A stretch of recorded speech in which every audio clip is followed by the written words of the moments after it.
Hello and welcome to an extremely special episode of Michael and Mom Talk Cancer. I am your official host, Michael B. Kramer, and I am the other official host, Ashlee, aka Mom Kramer. And yes, okay, we are excited. All our episodes are special, but this is really special. I've spoken to you on the telephone. We've never actually met in person, but today we have Jason Pinchoff. And we want you to tell the story because I hate doing these intros when I tell people your bio. How boring is that? They can read it on your website. We want to hear about you. You do have a really interesting, beautiful, sad story. Tragic story that you have made into something beautiful. Yeah. How about something that sounds very tragic from the outside, someone reading it, and you have made beauty. So welcome, Jason. Well, thank you, and thank you for having me. And you guys, that was a great intro. The energy is amazing. So we have a lot of energy. That is one thing about Michael and Mom, and plus we're two of us. I've got my energy in spurts. She carries the momentum going, but I'm up and down. Sometimes I'll be up there, sometimes I'll be down here, but together we're good. Good. I like if anyone watching on YouTube saw the muscles there.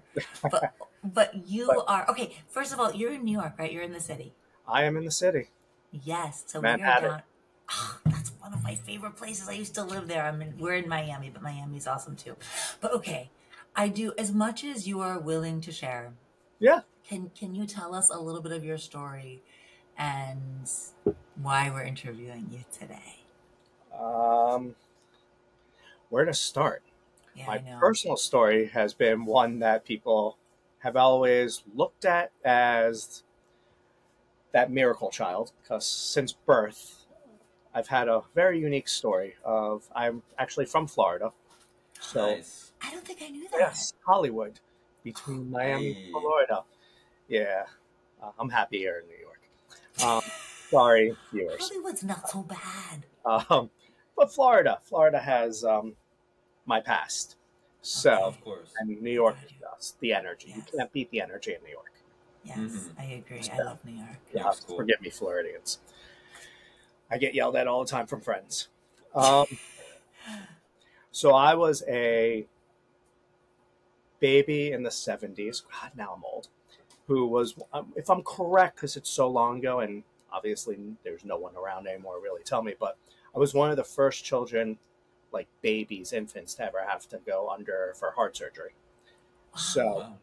So by the time I was 7 months old, I had my first open heart surgery. And then I had my second one when I was 3. So life, I think, prepared me for the later on journey, because I think even as a kid, you learn how to just keep going when you're put in those situations. So I went from that to then growing up, the ups and downs of that. And when I was 11 and my sister was 14, my mother was diagnosed with breast cancer. Right. So that was an interesting time, because even back then, you couldn't say the word cancer. Like, we couldn't even have this conversation and say cancer. We would have to say the C word. And people would be like, the C word. And it's very weird, because it still feels weird saying cancer when you grow up having to only say one letter. Yeah. And it's a wild thing. I know people still can't say the word cancer because, let's be truthful, I think it's the one disease globally that doesn't care who you are, where you're from, what you do, or your status. If it wants you, it takes you, or it gives you the challenge.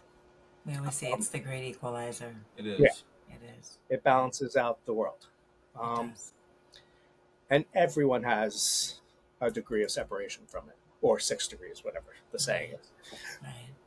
And so by the time I was probably 13, almost 14. My mother, thankfully, was in remission. And then shortly after that, there was an accident where my father and my sister were killed. And my mom was in the car. I weirdly wasn't for the first time. And within days, they had told her that her cancer had come back in life with vengeance. and which I didn't know then, and now what we know is traumatic episodes with that degree of tragedy can cause cancer to come back without rhyme or reason. It's just the body's weak, it takes over, even when you're in remission. So then I had to take care of my mom for about 3.5 years. She was good for her first year and a half, 2 years. She was great. Her strength was ridiculous. Like the way she powered through it, because it can't be easier for a mother to lose their husband and a child. You know, no parent's supposed to bury their children. It's supposed to be the other way around, as we all know. And then by the time I was 17, she had gotten worse. And then she passed when I was 18. So I took care of her for the last several years. And it's very weird being a child in that position, which left me in this weird, I don't even know how to describe it, because in all honesty, I think it's still numb to this day. Like, you just go right to work.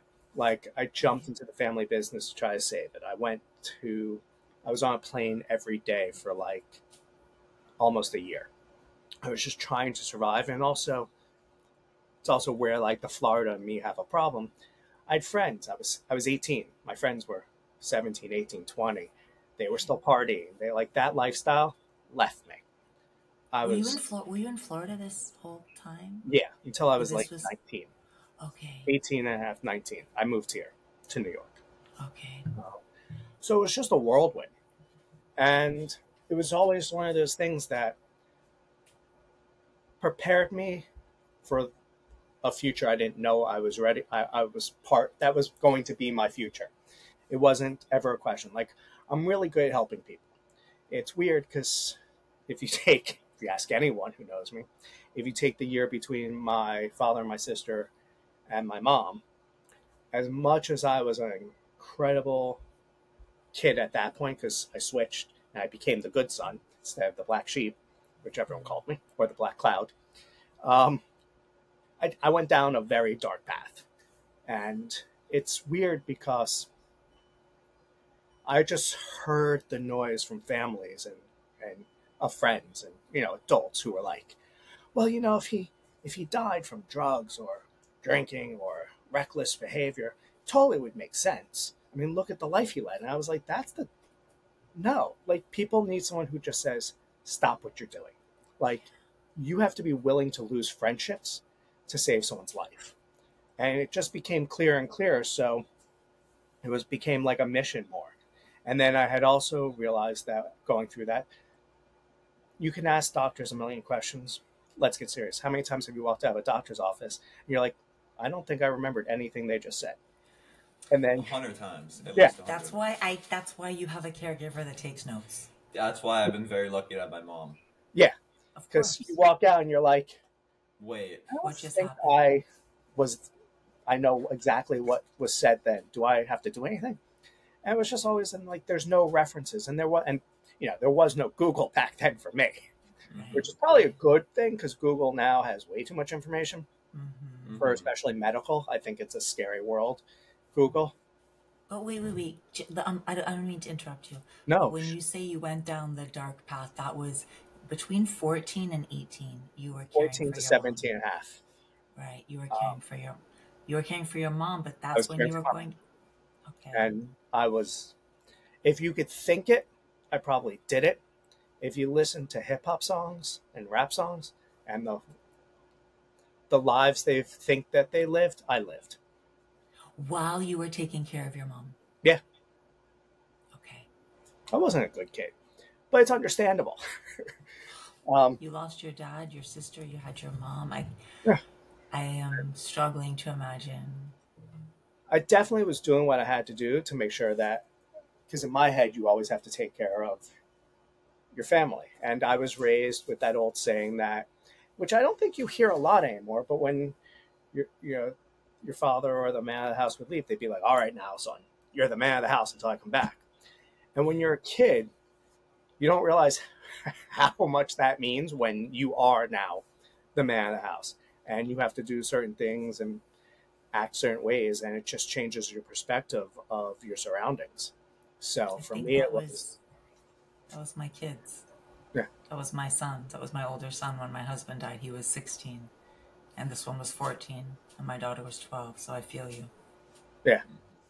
Well, it's hard because again, you're the mother, so it's that it's that position that it's that pecking order gets screwed up, and you don't, and it just nothing else makes sense after that. Yeah. So, but yes, So feel like we're all gonna cry. I know I that's know, how it's that's how I feel just because a What sad happened to the story. energy? I felt like mother, and like I still think I was like mom and dad, but your mom couldn't be mom or dad because she was sick. So Yeah, I'm and she was brave. I imagining. mean, she was strong. I mean, she kept going for a long time. It's even at the end, she was still like trying. But like, I don't. It sounds so stupid, but it's like if you've ever watched all those last like heartfelt movies, like the last moments of people's lives, Mm-hmm. and when you're sitting in a room with someone and you have that conversation that you'll really never tell anyone else, it's a weird feeling, and it's even weirder when you're 18 and you have to make decisions like that. And did Because you have support from That's my your other family question. members? Did during you that have time, family? it's one of those things that everyone has their own perspective of how they think they've helped. No one lived there, so I think that the reality is, if you don't live in Florida and you're not there, you're not really helping. Right. You Right. might be helping yourself, and if that helped you back then, that was phenomenal. And I don't ever want to take that away from any relative. But yeah, it's not the same when you're 18 and this is now your life and no one is around. So So I you don't. had no family in Florida. You're doing this on your own. You're going to high school. I was done with high school because weirdly I did that in like 3 years, and I was not a Okay. good kid. Um, so yeah, I was going. I didn't sleep a lot, so that was still true. It's just it's a, you learn the cycle. Woke up, helped my mom. If she was going, she took over my father's business at that time, so she was working, but it's not the same. She was working to, I think, give her a purpose to Right. keep fighting, not just because of me, but because you have to have something that physically makes you get up, and you need something to stimulate your mind every day, or else you just get stuck in this world of it's just cancer, and that's not healthy for anyone either. Right. Definitely not. We always talk about Totally finding a agree. purpose. Did you end up going to college after this, or were you still just working with? It's The laugh. You gonna be went a to New good York. interview now. What? You went to New York, the University of growing up really fast, New I, York Right. went, City. I mean, I went from the streets of like Miami to Mm-hmm. kind of, I hung out in like the bad parts of like New York for a while because it's where I felt the most comfortable. Because people don't really understand, like they see like, God, I can't believe I'm gonna say it, but they see like, they see a white Jewish kid and they're not expecting him back then. Mind you, this is late 90s, just hanging on the stoops in Harlem every day. And I was the only white kid. And it made the most sense to me because they understood my struggle more than anyone else I knew, which is why I had to leave Florida.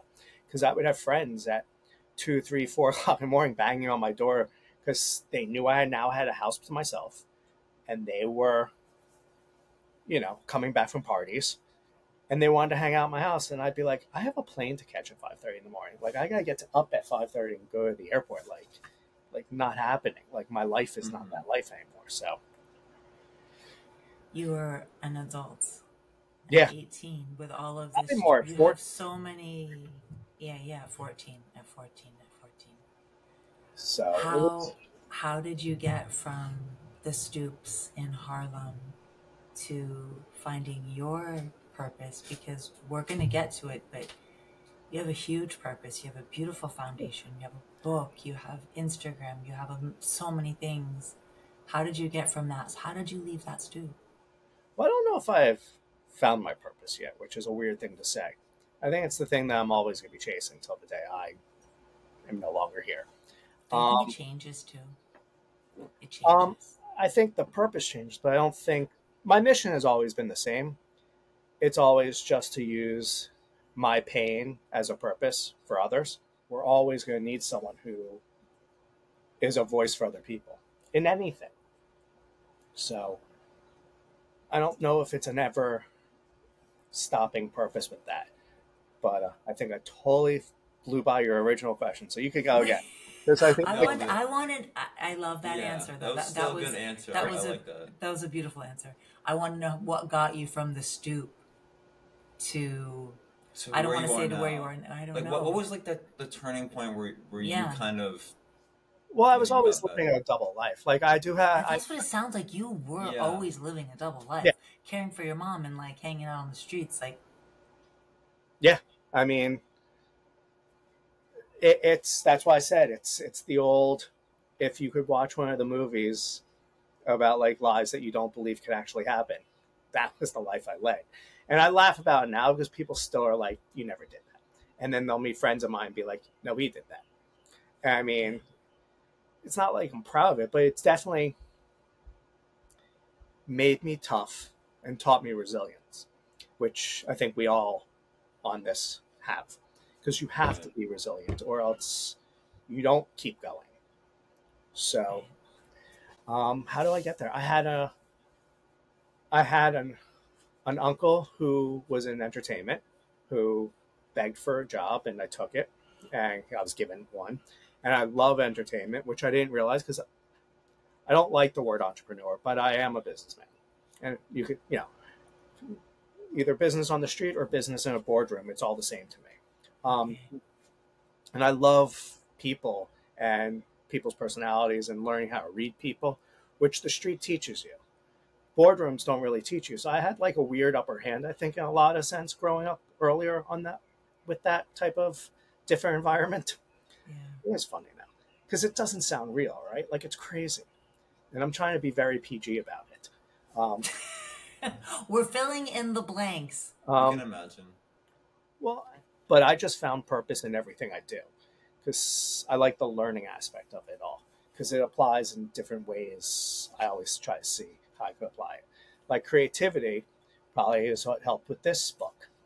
So it was always just stepping stones. It's All right. You have a stepping stone from working with your uncle in entertainment to starting your foundation. well, I started that while I was still working, before it became like my full-time life. I was doing that because I realized you could start a charity and not need any money. It was because of a cousin who was like, "You should be doing this. Like, you're good." And I had helped like them out. They need, I was good with them. The backstory is, if it wasn't for this cousin in Boca, her and her daughter, the charity would not be here because they found the money to just start, because that's the most expensive part about a charity is trying to get the legal side done for the actual official 501c3. Which is That's crazy. It is and it isn't. I know why they made it so difficult if you know the laws and the reasons why. But at the same time, it's also crazy. Right. No, I understand too. It's to make it so people can't take advantage of the system, of course. Right. Because they were for so long. Right. And I learned that I didn't need to have money. Once it got started, I could just be, at that point, a voice for people who just wanted to talk. And it could actually have a meaning. And we did that. For years. And it was incredible. There were, it was just, I'd say the first couple of years, a couple dozen people that just reached out, which one by one is how you start. As you know, you got to start somewhere. Yes. So grew into that. And then I had this crazy idea when I was doing the charity that we'd start doing kid days in hospital. Kids days is really cool because I had a fashion company that I had launched on the side, and it was solely to help raise money for the charity because everything that people bought, the profits went to this, so it made sense. But then I was like, people didn't realize kids who have to shave their heads or lose their hair, it's a weird feeling. I know because I just lost my hair from COVID 2 years ago, and it never grew back, which is why you don't see me. Yeah, and it was like in 3 weeks it was gone. I don't think I've ever heard of that. That's insane. I know. I didn't know you could lose your hair from COVID either.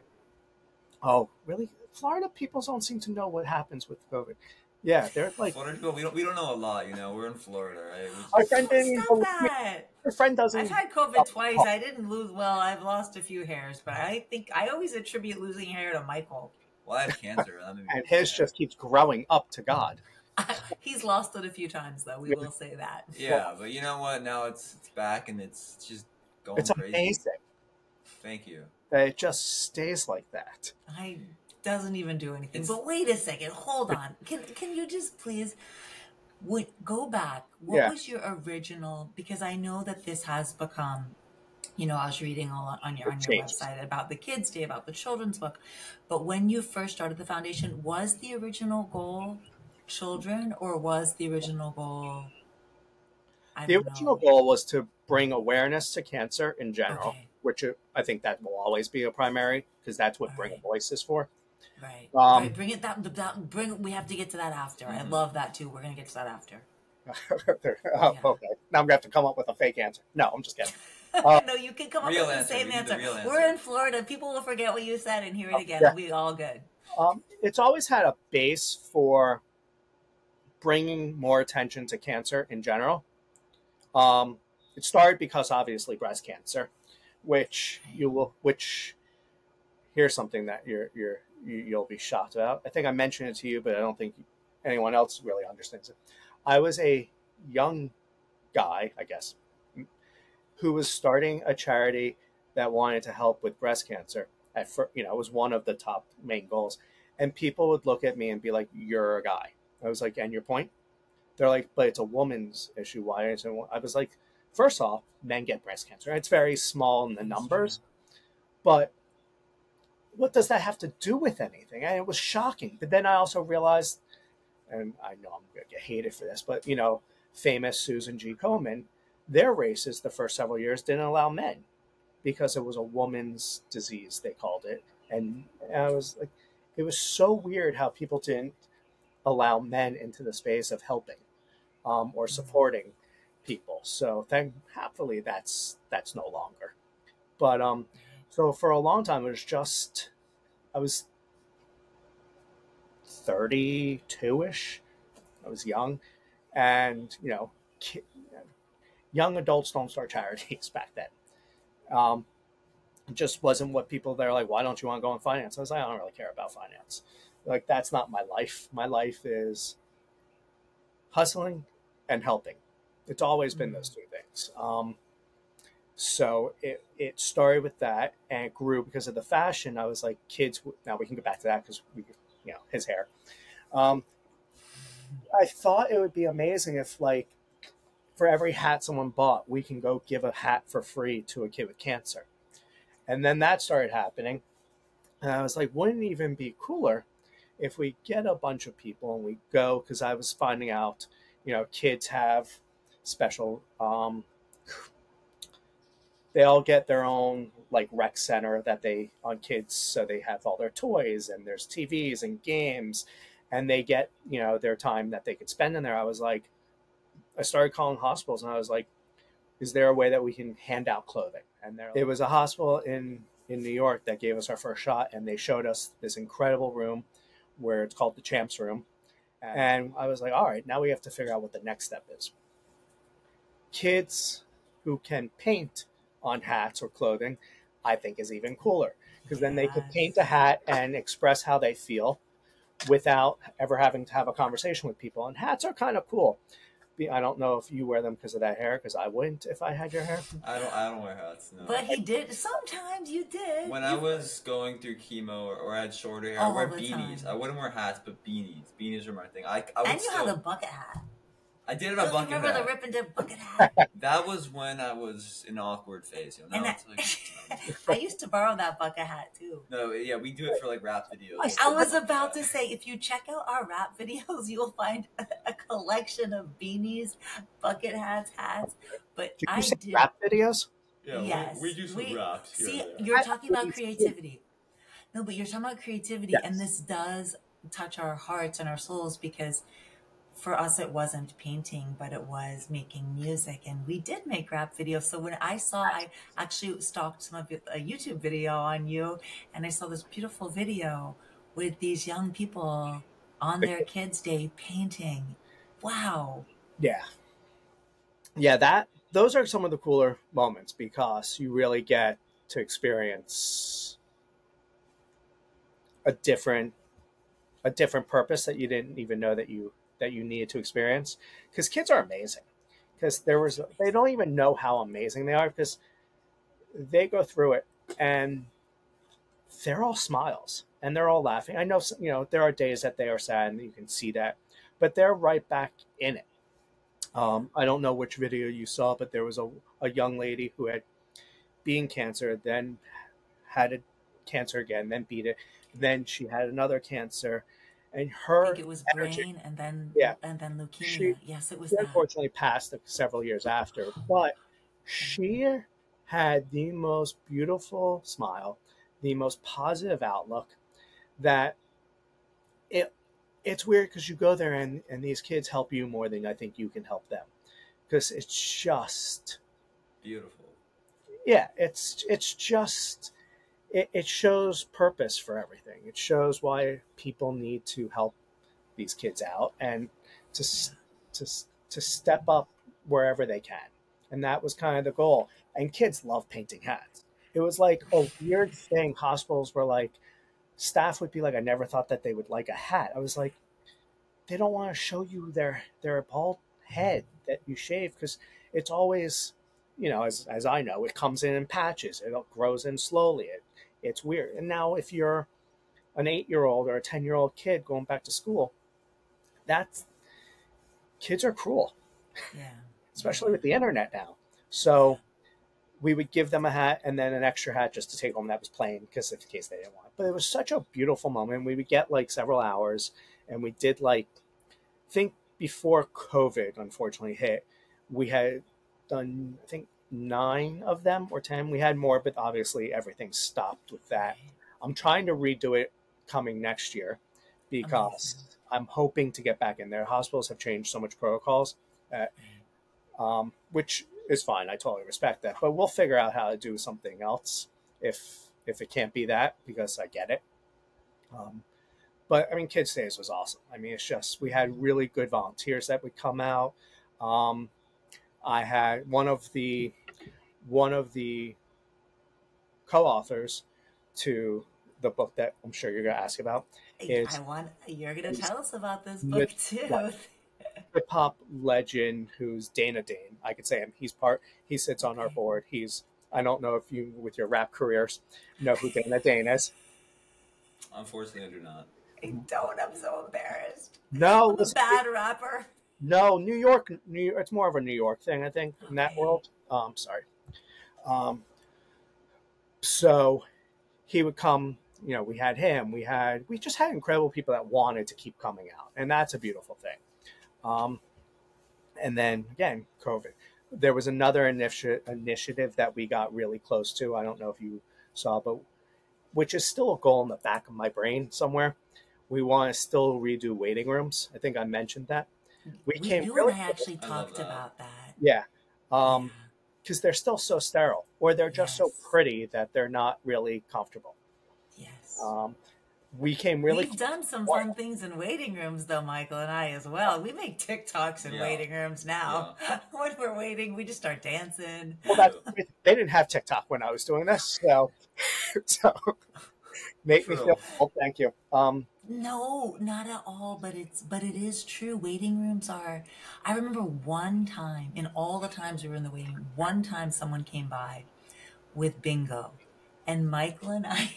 We were the only ones that did it. We were the only ones that did it. It was the best thing ever. We had the best time, but it happened once, and we've been in the hospital about 5,000 million times. Yeah, wow. So I can exactly say that 5,000 million times. 5,000 million in one. It's a good round number.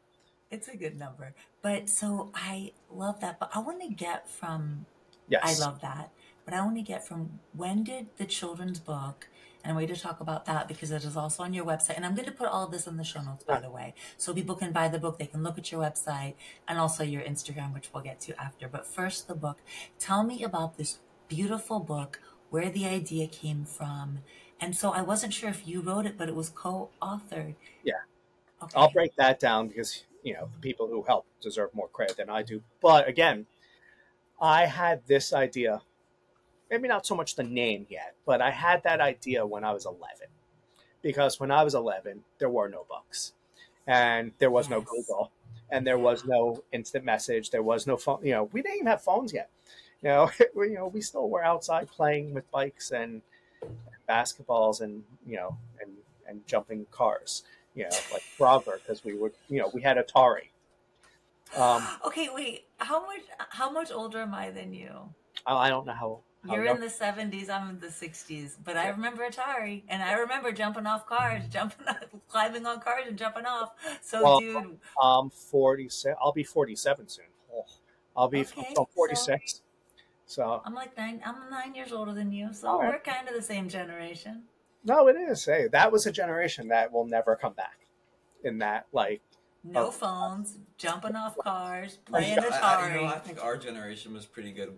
I'm 23, and we got social media at its peak before it was bad. We had Instagram before the reels, before it was overstimulating. We had the perfect generation, I think. Every generation is perfect. No. No, I would agree with that. We had the right amount of technology, not too much, not too little. Now it's we still lived the perfect amount. Like, we still went outside, we still touched grass. But you surf, right? From what I know. Yeah. My kids all lived outside. Yeah, I lived outside. I mean, I used my phone, but it wasn't like... Nah. Yeah. I'm happy that we didn't have phones when I was... Because the stuff I did in high school, I'm glad that there's no proof of anything. That's true. Blessing. That's true. That is true. But books. Okay, so in our olden days, we had books like at the library, but we didn't have books about the C word. We didn't have books about the C word, especially for children. Especially for children. Doctors, which still haven't changed, they didn't know how to talk to kids about cancer, which was very weird. Be like, oh, yeah, you'll be fine. And I'm like, no. So... Yeah. Over the years and years, it just became one of those things that when I launched the charity, I was trying to figure out exactly what would be like the main purpose. What can have a purpose, kind of like with the fashion, but the fashion had nothing to do with the charity. It was just a partnership kind of thing that would be able to help one another. But I was like, how can the charity be self-sufficient in terms of having a purpose that I don't ever want to ask for money? 5 years into the charity that I was like, I have the name. I need to do a book. I did some research. And at that time, I haven't followed up on research because, quite frankly, it doesn't really matter because I still know that it hasn't changed. There were only 2 books at that time of people who finally had done books about cancer for kids. And I was put together this book and I was like, all right, but this is where I say I'm a businessman, not creative. Like, I know what I want to do, but I couldn't draw that. I couldn't draw that if my life depended upon it. So, you want to show it? It's right behind you. Right? Yes, well, I can leave that there. If people are watching on YouTube, they'll see it. If you're listening, we'll just talk about it. There? I love it. They're just beautiful. Cute. It's not overly... Is that seeable? Yes. Yeah, it's perfect. And then just a little doctor on the back. It's perfect. It's beautiful. Beautiful. It's so cute. It's so cute. We need that at every hospital. I know. Well, that's the goal. It's in Florida. It's at Cleveland Clinic right now. Okay. Unless they ran out. They might have run out. It's been summer. But we've gotten in. It was at NYU. It was Montefiore, who love you guys. They were amazing to our charity. They gave us all the support behind us because they loved the cause. So God bless them. And yes, Montefiore. Okay, beautiful. But so did you write the story? So here's how it came. Okay. I wrote, because I was in production, I know screenwriting, I've written some scripts. So I wrote the outline to the steps and the whole scenario on this, gave it characters. And then my boy, who you'll Google later, Dana Dane, who just has his hip hop style was very different for even back in New York, because when everyone was doing like gangster rap, he was like the complete opposite. Just good old fashioned rhymes with cute hooks and just a fun wordplay, and the way he spoke and with his delivery was very different because it was wholesome for what hip hop was back then. Right. So he's really good at storytelling. And he and I had written a couple things together. He was, he's like family. He's my brother. And we had known each other at that point probably for 10 years. So I was like, hey, do you want to be part of this? He's like, yes. And then, the hip hop world, weirdly, which people don't realize, is a huge cancer supporter for us. Because again, it doesn't matter who you are. Nope. Cancer's cancer. Cancer. So I gave him my outline script, and he took that and flipped it into the rhymes, and just incredible job. And then I found through my years of production and producing and directing, I called and asked our storyboard artist at the time, this guy, Matt Carroll, who was, we probably worked in entertainment together on 200-300 scripts that he would storyboard. So storyboard artists, I don't know if you're familiar with them, they have a very unique style of taking just people's scripts and creating stories that people can just automatically know what that means without having to say what it is, which is a cool thing, because it's not your typical illustrations. Like, it's not made like one of these books that you see today. It's not perfectly toned. There's an emotion with the way he draws, and it's clean and it's simple, and that's what I loved about it. It was about the story. It was about the purpose behind it, and how families could use their story. And when kids find that character that they most relate with, parents could kind of spin off how they could say what it meant to each situation. This book, which is the first one, I'm praying to God, because we're trying to find more artists right now to do a whole series, is the idea eventually, to have for each scenario, for adults and for kids, and for all types of cancers, the before, the after, the middle, and all stuff like that. But this one will just help families explain cancer and the process to a kid. And this isn't the sad part. Like, no one's passed away in this book. There's points where you can bring it up at the book. And it just, I think, a really good tool for families, for therapists, for temples and churches, have all taken it. It's been in hospital waiting rooms, as we said, which is kind of cool. And just getting it to people is the whole mission. So the whole idea for that is, now we raise money and we just give them to hospitals for their waiting rooms. So I love it. I think that's, as someone that always read to my kids, I think books are so important. It's a great way for children to learn, use their creativity. I love that you're using that as a teaching tool. And I don't know, I wanted to ask you about your mental health. I feel like you've taken everything you've done and you've just put it into your work, you've put it into your charity, you've put it into the book, and then the Instagram. But what about you? That is me. That is you. I know. Is that your coping mechanism? Yeah, this is not going to be a good soundbite for people with going. I don't care. We don't want a soundbite. I grew up in an era where you didn't have time to worry about yourself, and that's always how it was dictated to me.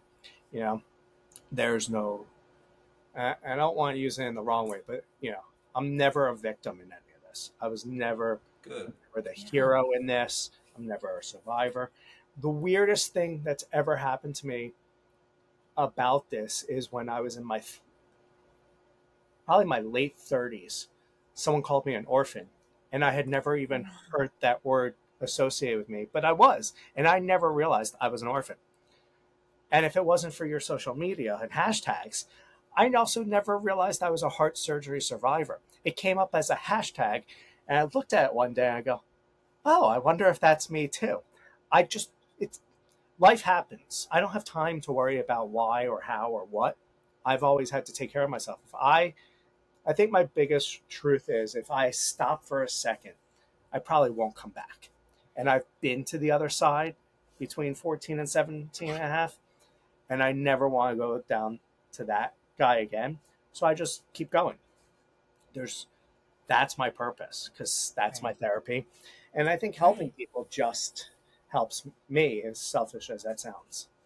We had a poster in Michael's bone marrow transplant room, and also when he was admitted for 6 weeks, when he was admitted for 5 months, same poster, and was the best way to help yourself is help others. Exactly. And it's on my refrigerator now. Oh. And we do believe that. I do believe that is, helping other people. It helps them, but it helps yourself too. I mean, you take lessons from other people as well, so it goes both ways. Kindness makes you feel good too, and I'd rather feel good from kindness. Gives you a purpose too, you know? Yeah.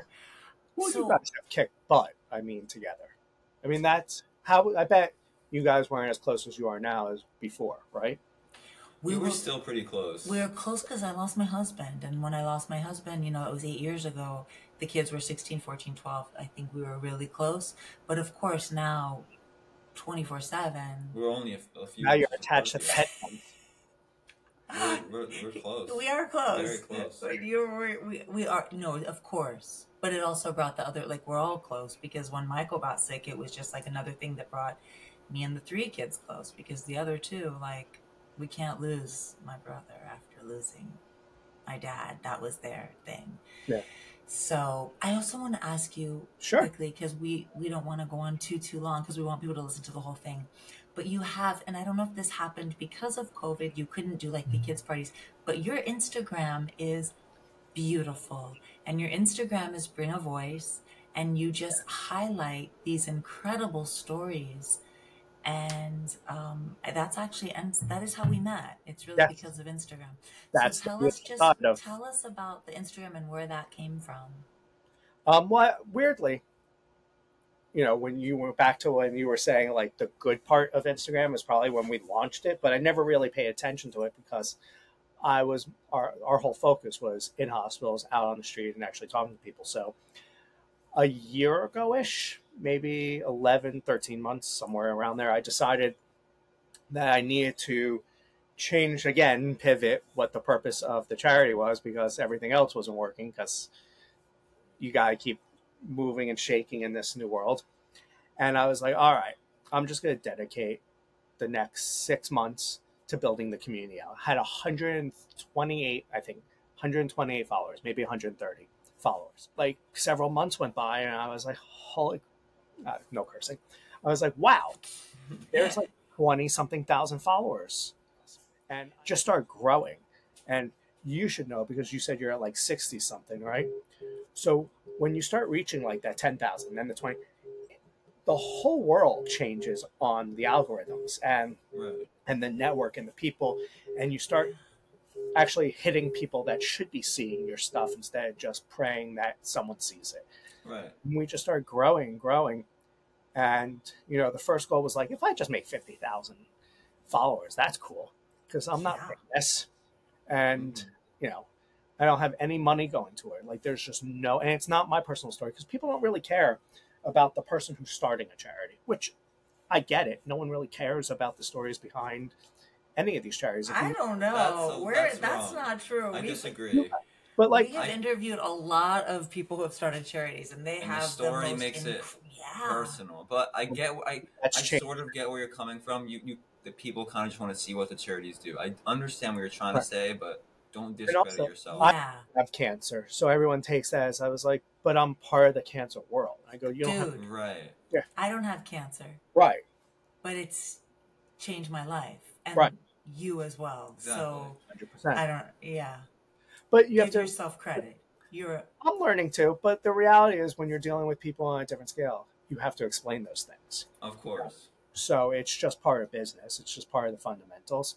Can't be mad at it. Same thing. It's a role. I don't care what people say. It's probably why I'm still here. It's just part of the process. You'll have more people hate you than more people love you. Doesn't matter to me.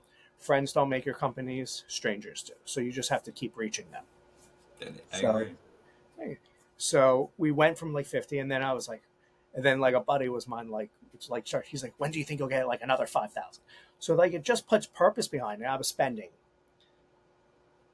I'm really good at it now. I could do everything. I could teach people how to do it in 10 minutes a day if they really needed to. But I mean, there's hours and hours a day that just, when people are sleeping is when I'm looking online and I'm writing to people. And people are now, people just write to us. Be like, can you share my son's story? Can you share my daughter's? We just lost our mother. Can you tell the story? People just want us. So it went from 50 to 60 to 70 to 100. And now it's like 178,000 in like 12 months. Not one penny spent on it, which is a beautiful thing. But see, you're sharing these beautiful stories and it's heartfelt and it's honest. And I think that there is a really, we talked about the good side to social media. We have also, for us, social media has been beautiful. And I think in the cancer world, in all honesty, it is great because you're talking about people that are immunocompromised, that are often in the hospital, that don't feel well. And one way that they can connect, unfortunately or fortunately, but I think it's fortunately, is through their phones. And so I really think in the cancer community, for us, it's been a very positive, social media has been positive. I know that the statistics with teenage girls on social media, how it's bad for them. Yeah. What about teenage boys? What about us? I'm just kidding. But I do think in certain communities, I think it's a beautiful connector. It just depends on how you use it.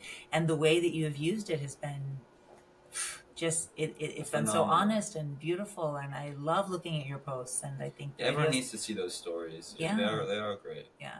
Well, that's the bring a voice to it. We're trying to give them their voice to masses, which is why I think it's one of our main objectives now is, if you look at, and we're not going to name names, but if you look at like the top 10 cancer foundations and charities and hospitals, we're like triple what they are in reach.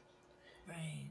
And I think that's a cool thing in terms of, I'm hoping, because I want to be able to partner with them at some point. Because I think just sharing people's stories, and if we've built that as a community, is a viable thing for people to just have one stop for like, this is where you go to like, just know that you're not alone. Mm-hmm. And that's a cool thing because you don't want to just type in the word, like, kids with cancer, because you see a lot of stuff and it's overwhelming sometimes, or or a specific type of cancer. So I think if our community can be that for someone, that's the mission with the Instagram. But it was also to gain our new post-COVID like stance. Like, here we are strong, we're legit people. Our mission is very simple: bring a voice to cancer awareness, make sure that there's tools for families to use to help. I don't know, is educating them right? I don't know if that, or help them with, it's a therapeutic tool and an educational tool to WAFs, and they're super cute. So is the name, which everyone still laughs at me about. So it's just about bringing people together, because it's what you guys do now. Like, that's what we do. We're about connection. That's whenever somebody on podcast. Oh, I didn't say love what. Love you. Love y'all. We love you. Love you. Love you. Because that is our message. But we have to get to fun stuff. We need to ask you just a few fun questions, because we always have to end on like a fun note. Even though social media was a fun note, I will say. That was a fun note. That was a fun note. Want to ask? You go first. I'm interested to see your answer, because I know you're not a book guy, but are you a movie guy? What's your favorite movie? One of my favorite movies, which is probably going to get me laughed at, is Good Will Hunting. I could watch. Oh, that's a great movie. That's not a laugh at it. It's a great movie. I love that. It's very sweet. I love it. Right, but it's the trials and tribulations of having to like know that you have to leave to find yourself. Yeah, that was a beautiful movie. That's a beautiful movie. I love it. All right, what about if you could have one superpower, what would it be? Health.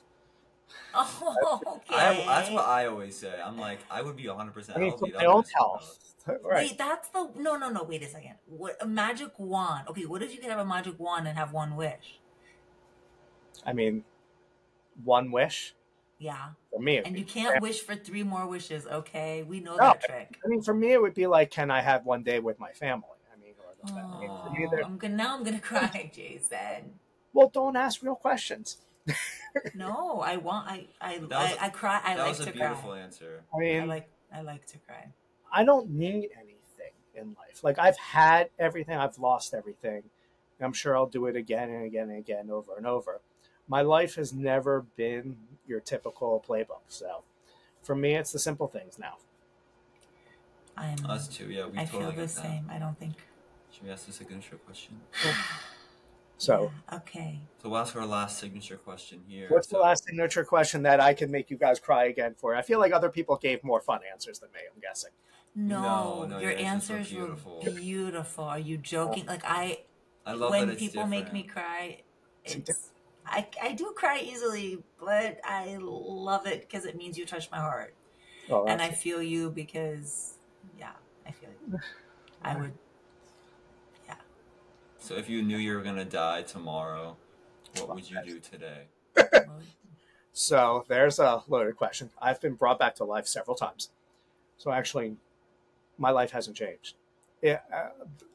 I know people wish for everything, but again, the one thing I would want to do is probably just go to Australia is my goal. But that's a long flight, so give me a private plane and get me to Australia. We'll teleport you. But otherwise, I mean, I know, not the typical answer. Which I don't talk about, but my own health issues have prevented all that. So I just, it is what it is. And I don't look at what ifs. That's my biggest thing in life. I know that sucks. But you can't look at what ifs. They're not real. So did I destroy your last question? I'm sorry. No, you did a great answer. I loved it. That was a beautiful answer. Can you tell me why? Why don't I look at what ifs? No. You said you would fly to Australia. It just seems like such a cool place. You got the outback. You have real people. One of my old buddies was Australian. He just had a great attitude. And I love animals, and they just have cool animals. So I know that or Africa. Anything that has like wild animals, because I love them. And just so far different from the reality of like being in America. It's like if you've gone to Europe, walking around there is gorgeous because everyone's like, oh my God, these buildings are so old. But it's like these people live in history currently. Like they just live in it. And we go there and we're like, wow. And walking around New York, I forget I live here. So I don't realize the history of New York. So it's going to somewhere so far away that just seems kind of cool.